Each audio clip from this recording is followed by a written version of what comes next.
Ja deri kur do të qëndroj hapur TikTok. Platforma sociale TikTok ende nuk është mbyllur plotësisht në Shqipëri dhe afati 13 marsit i vendosur nga Autoriteti Kombëtar për Sigurinë Kibernetike për bllokimin përfundimtar të aksesit do të shtyhet aktualisht.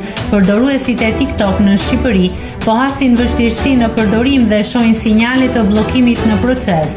Autoriteti për Sigurinë Kibernetike ka nisur fazën e parë të procedurave dhe i gjithë procesi mund të kërkoj deri në 10 ditë për të përfunduar për shkak të veprimeve të nevojshme që duhen të realizohen me kompanitë e internetit për bllokimin e plotë të platformës. Pas ngjarjes tragjike ku 14 vjeçari Martin Cani humbi jetën pas një sherrri të nisur në rrjetet sociale, kryeministri Edi Rama propozoi mbylljen e TikTok si një masë për të rritur sigurinë e fëmijëve. Pas këshillimeve me prindër dhe mësues, qeveria vendosi mbylljen e platformës për të mbrojtur të rinjt nga përmbajtje të dëmshme.